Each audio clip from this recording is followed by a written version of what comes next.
life seriously. And of course, over here, every human being is back here at every point. In other words, every man is aware of this going on, that's here. And therefore, at this point, then, has a decision to make about what? What to call it. Huh? What he's going to call it. What he's going to call it, which means what? What relationship he's going to take to it. All right, what relationship he's going to take to it. So the term God then is seen both as a sign which points to this particular going on-ness, and then also towards the relationship that you take toward that going on-ness it is pointing to. And this is the question that the Scriptures put to everybody. Choose you this day who ye are going to serve. Will it be Yahweh, or will it be one of the Baals? And therefore, this is the question that every man has to make. And it puts that question there. Because everybody knows this is here. And the question about it here at this point is not whether you agree or disagree, but what else is there? What else is there? You're up in your own life. And there's not anything, incidentally, you might put it outside this realm. You just find what you're up against. And you have to make a decision. Now, what is the last word that he used in the last sentence here?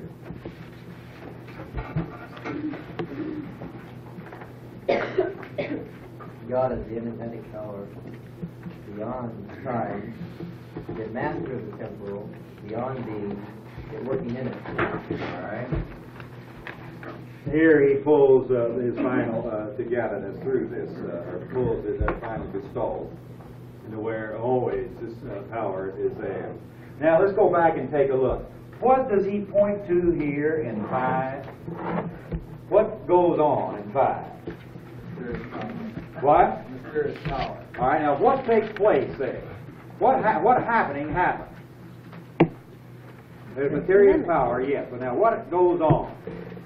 Trying to ensure your future. All right, I'm trying to secure life, and what happens? All right, I run into my death, so to speak, here in this story, but what else happens here? I keep right on. Yeah, well, in this story, what happens? You run into something. What? You run into something. Yeah, I run into my death here in this story. So what else do I run into this story? Bob? You're the one that came through a while ago. Keeps you do it.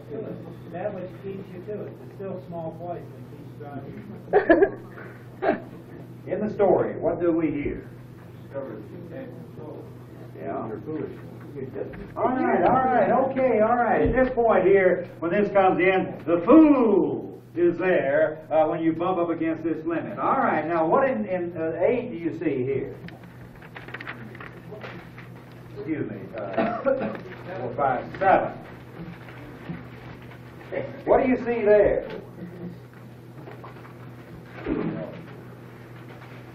Power. What? Man's powerless. All right. You see what you hear? This said, but tarry for us, but even that moment just does not tarry here at this point. All right, now what else do you see here at 11? Question can you differentiate between the temporal and the eternal in the sense of the temporal being that you cannot prolong or cannot prolong the present? In other words, the present always goes into the past. And then on the other side, the place of eternity or the eternal, that you do not reach that future moment. It never comes. Are there those two dimensions there? Or are they the same thing? I guess, yes, probably so, but it could be the same. You could take it the other way, too. You cannot hold this finally, or you can't hold it. Yeah. It's also that you can't find the answer. Yes. All right. Now here, what about in this one? What word is key in this one? Where are we? In 8. 9. Thank you. Blindness. Huh? A final solitude. All right. Now, what about that final solitude? Yes, but what about it? Yes. In 9 now. Some lives are poor in friendship, and some are Rich. rich, but what? Aware. All right, okay. And then what about the other? 10 and 11, what does Faust wake up to see? That you get, there's a foretaste of the sublime happiness. All right. Final is the highest. Okay. But you see, Faust, bang, here. It suddenly appears to him, so to speak, here. Now, what about in 11 when you wake up? What does he say here now? Divested of his self-determination. And then what's the next thing? Showing him. All right, okay. In every one of these things, you have not only here at this point where he's shoved up against the limit, but the fact that, my Lord, I have been, my eyes just suddenly awakened to the fact that I've been shoved up against the limits. At that point, everything is a breaking in a twofold. Yes. And the horror to me about 11 is that this, recalls him to everyday things. It puts him back to paragraph 4 again. Okay. All right. Now, here, then you have this where he's shoved up against this and then pushed over against the other. Now, if you were going to say God the what here for 1 through 12, what would you say? What would be some words that you'd use? Indian giver. Indian giver? What? Torturer. Okay, what else? 1 through 12, the whole article. God the what? Think. All right. Electrical shock. Electrical shock. The lovers. The lover. Short circuiter. Short circuiter.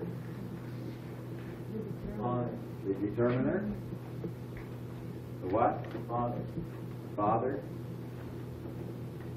Now, what would you be pointing to with that? That image.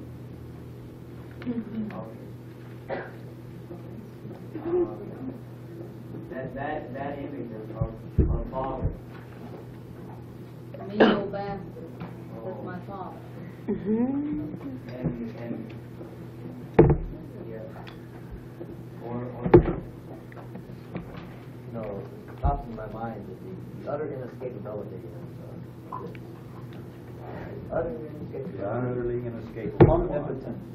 The omnipotent. That would be a Final traditional button way of saying pusher. it. The what? Final button. The final button pusher. All right. The other. The other. All right. The utterly unsynonymous. Okay. What else? Redeemer. Okay. Supporter? Hold that just a moment. We need to maybe take a look at that. What for the total thing now would you call it? Huh? Puppeteer. Puppeteer. Two-faced man. Two-faced man. The sustainer. Sustainer. It's the fist in the gut. All right. Like a conveyor belt. What? It's like a conveyor belt. Conveyor belt. All right. What would be some of your traditional words? The Almighty. The Almighty. What else? The all-powerful. The All-Powerful. Just. The Just. Just. Judge. The Judge. The King. The King. Ruler of the earth. Ruler. The angry God. All right, now we had a lot of those from 1 through 11. How would you restate it from, 3 through 11, from 1 through 12?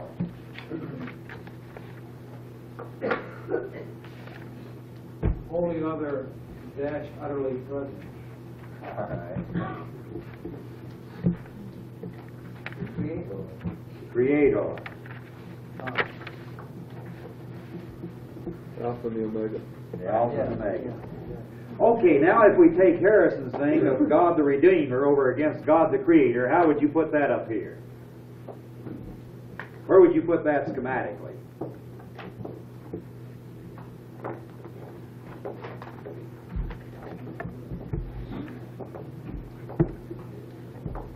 Well, Which? what is your question? Where would you schematically put the terms God the Redeemer and God the Creator? In which paragraph? 12. Which? Oh, Redeemer. You put the Redeemer in 12, huh? Where would you put the? You put both in every section. Both in 12. The Creator would be the pushing up, and the Redeemer would be the cutting off. Well, Put it about an invisible point about 3 feet out of the board. yeah. Coincidental with, say, meaning. Which one? About 4 feet out there. And the lines would run back to that aware and show. And, Okay. All right. In other words, it's interesting. You have to meet God the Redeemer before you meet God the Creator.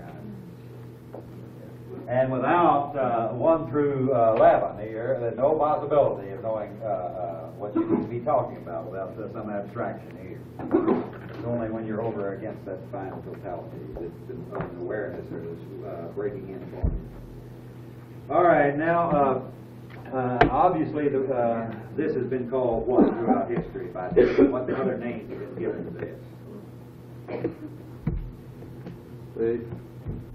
Faith. Destiny. The up against us. The up against this. What other names? Void, What? void, Void.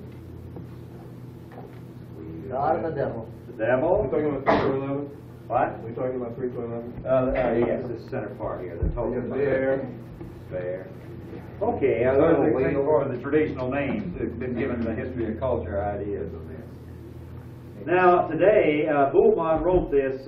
He wrote 3 through 11 here with the up againstness in the sense of the final limiter, the cutting off, in 1 sentence for this.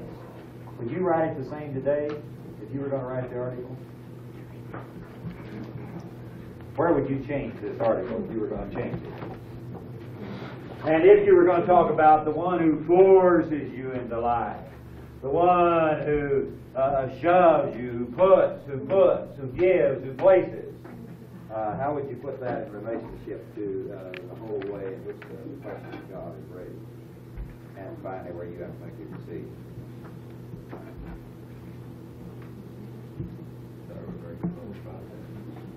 What? So I reverse the whole process, turn it the other way around. Put the driving into each of the sections, and then put the second sentence of paragraph 12 into the list.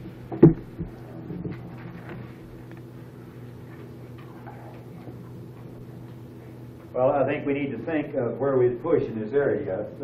This is not related to, at this particular time, of changing what would be teaching, because what we teach is what's there.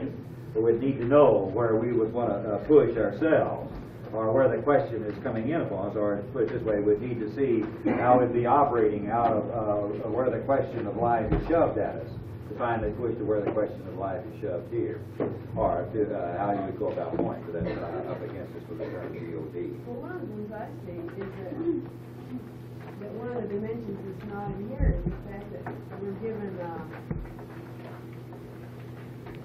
capacity to create so much of the future that we couldn't create before, and yet are up against the frightening possibility of our mistakes and our lack of wisdom, perhaps more than ever before. Yeah, lucidity is certainly there. But it doesn't negate what he said. It's very interesting the way he ends here. He ends with these. You hit the shot, and you bounce back, and you're still looking at your this, and then he ends with these. God gives, gives, gives, gives. And that's where you're seeing this and bounce back. And there's being again. Yeah, but you never see the being without what? Without it is. It'd be interesting to take a look at paragraph 12 over there, and then the patterns here is pulled together. Care for the moral, the longing, the desire, the love, knowledge, and action. All over here. The cutting off, the cutting off, the cutting off, the shoving, the cutting off, the cutting off, the cutting off. And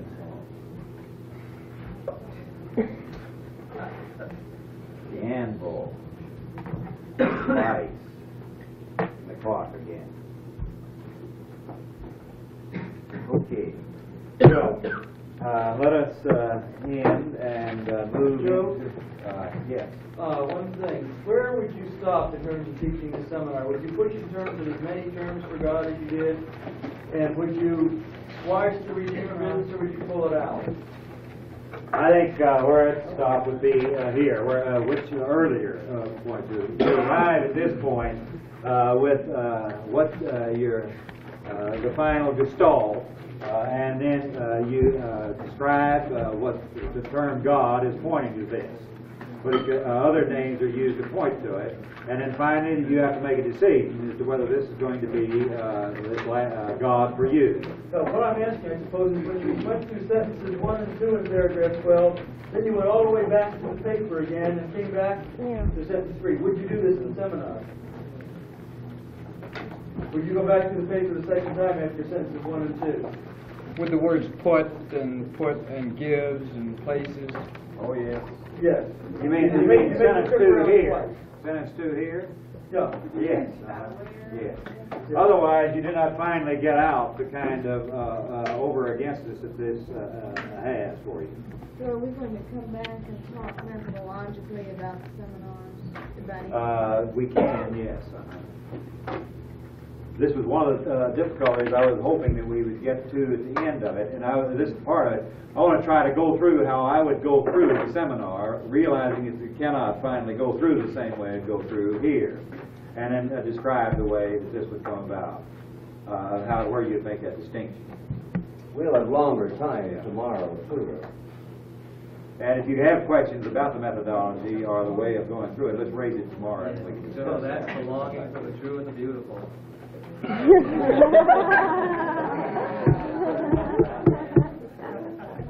you don't know what shape we are going to take, do you? He's got a big white dog.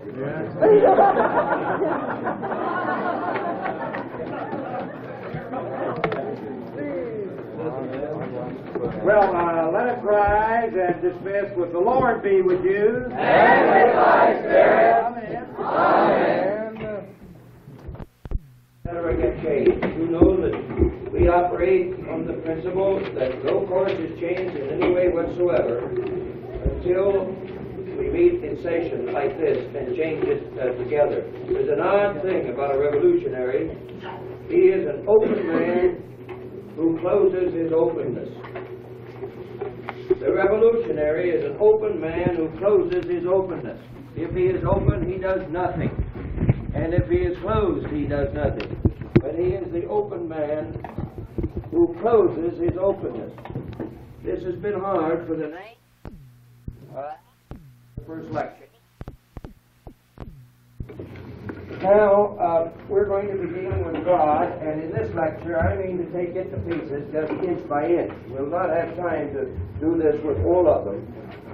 But we need to get a kind of a broad picture of our theologizing as it has to do with what we mean to point to the category of God.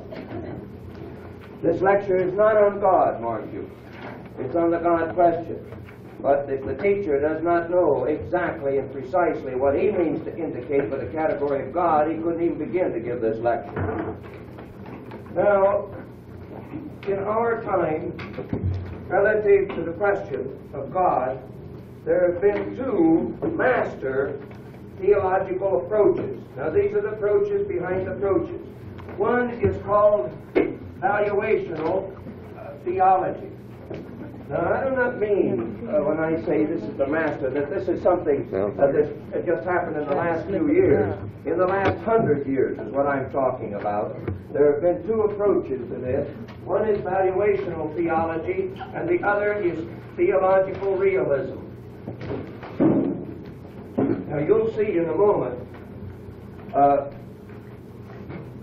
how we have operated in both and have tried to hold them. In fact, more than that, have been fanatics at holding these together. Like your Apostles' Creed does. I do not understand how anyone finds offense at the Apostles' Creed. To me, it's one of the most fantastic bits of poetry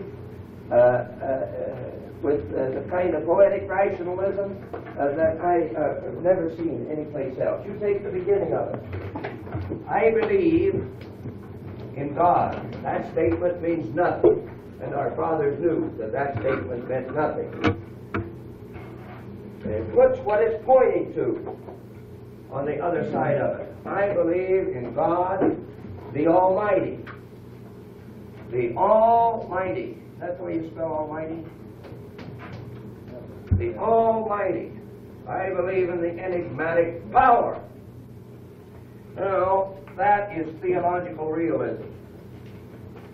It's just a there-ness. But that statement is not adequate to articulate what we mean by God.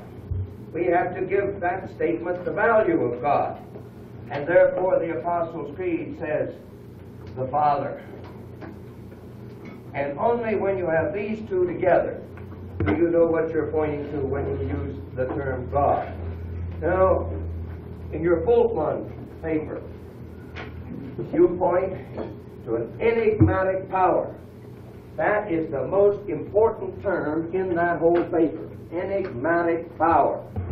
Enigmatic power.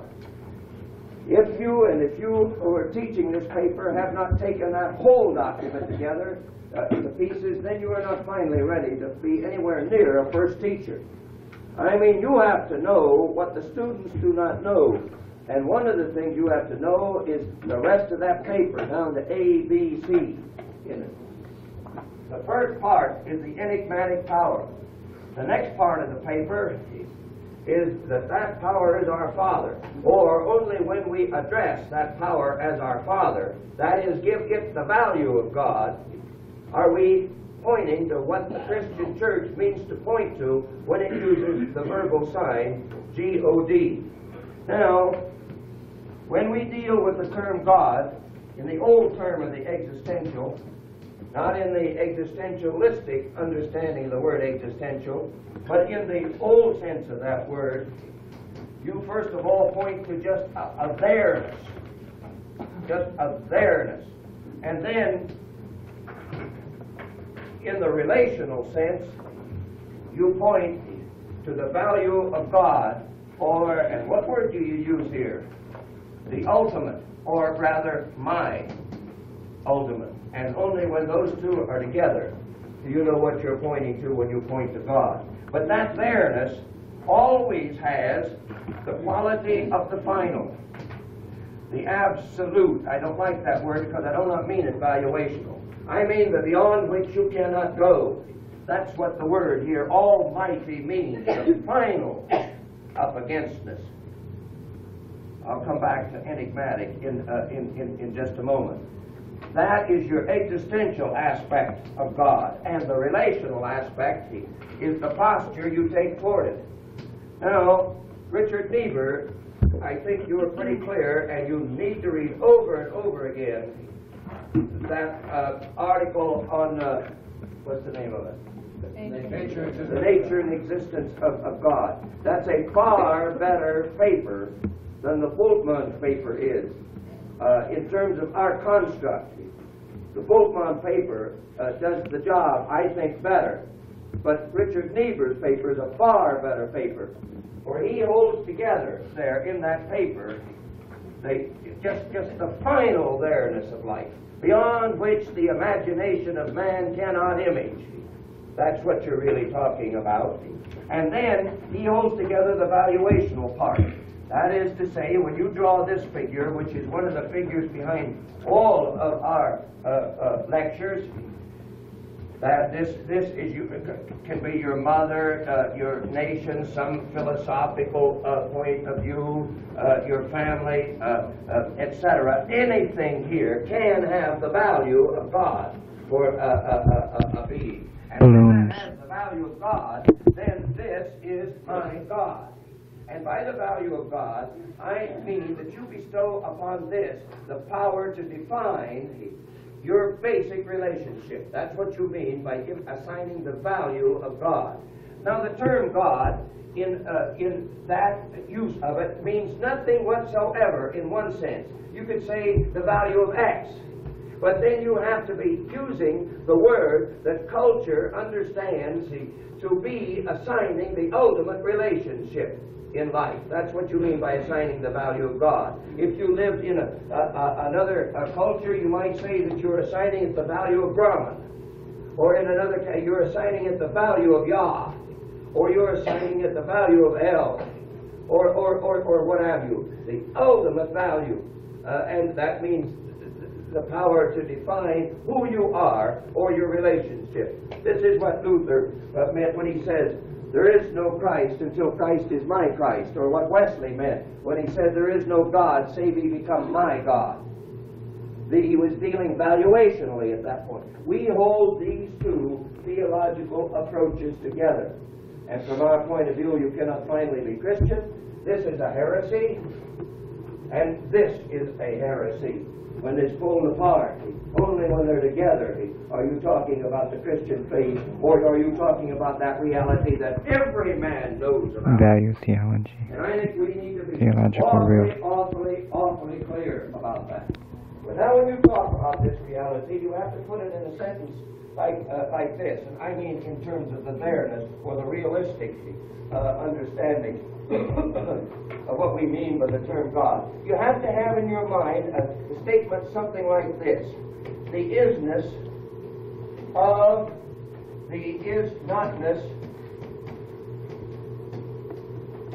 of the is. Now this is what the term enigmatic power means.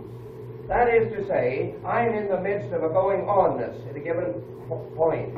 The is-notness within that is the isness of the is-notness within that is what you're talking about always when you use that final power. This is why in Bultmann, that if every time you point to the term God, you do not, the way he does, you do not use that term, the enigmatic power, that calls me into question, then you are not hearing what Bultmann is talking about. And when you do not hear that, then you reduce this into that which is not God, which allows some ass out in the group to accuse you of pantheism. Do you understand that? Or they say, you mean the world is God. And if you aren't clear in yourself, then you're going to walk into the trap just like that. That is to say that you must never lose the idea that what the first thing you point to in terms of realism is the mystery that does not go away, the incomprehensible that always remains incomprehensible. Or to put it in medieval language, the essence of God is that He alone knows His own essence. Put in the 20th century language, it means that finally the power that man is over against is beyond his ken. This power always meets us in a concrete, everyday, going to the toilet situation. And no place else. And this is incarnational thinking. What you mean by incarnational thinking.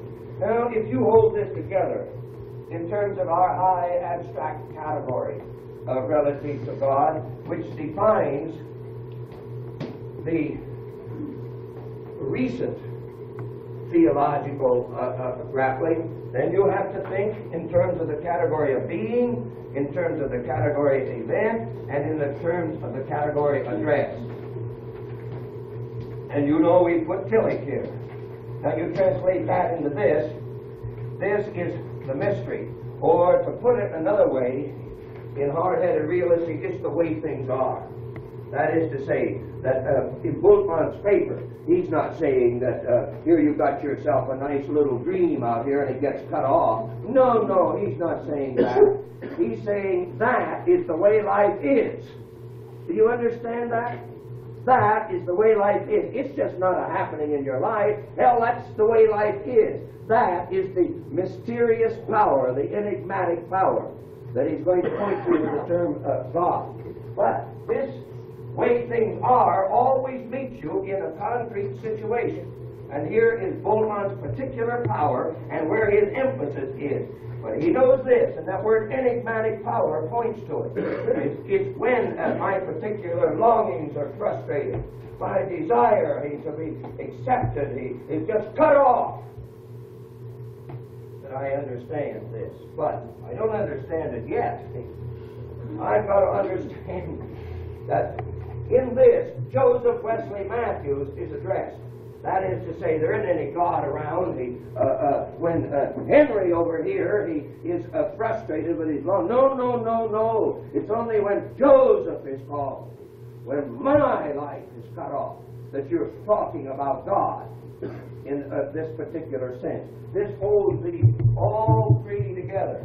And throughout that whole paper, it seems to me in rather a remarkable, fantastic way, Bultmann holds that together. Now, maybe this is enough to say before I move where I want to move, and it's going to take some time, and I'm sure I'm going to be frustrated as hell. But let's look at that God lecture. Now, sometimes we've used categories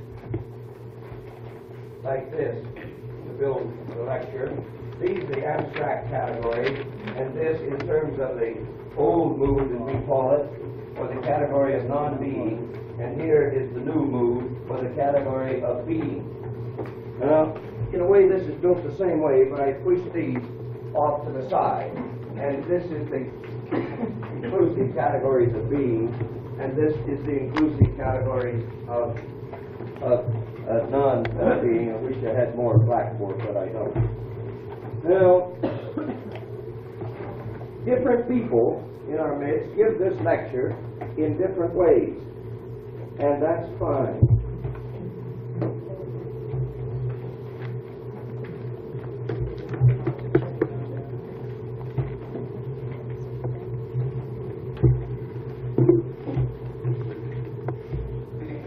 This is my frustration.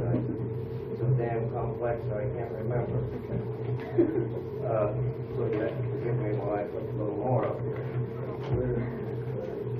And that is unimportant. In the first instance, the important thing is that this lecture gets given.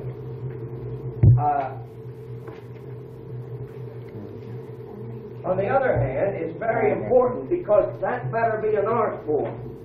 I mean, it better be his own creativity that comes out. This has nothing to do with whether you steal Slicker's illustration of the long-necked girl, or whether you use the 9 months in the womb. That has nothing to do with creativity. When somebody gets worried about that, then you know damn well that they disclose themselves as having no creativity. The creativity is how you take that long-necked girl belongs to me. Do you not understand that? She was my friend. I saw her. I don't even remember, but she is mine. She belongs to me. Just like this here, which finally came from Augustine. Doesn't belong to Augustine. Hell, that's my trademark. But your being gets in it. Now, your creativity is how you pull out of these boxes and weave it together into an edifying discourse or to a great and a mighty work of art. And I'm going to put a lot more up here on the board than you would have time to use, and certainly a lot more than I use. But the important thing is that you have it in your background, in your head. For if you have it in your head, it gets communicated. Do you understand that? In your art form, even though you do not mention a word of it. All right. Now you begin with the external situation, and on this side, it's the passing of the old world. This is the external situation.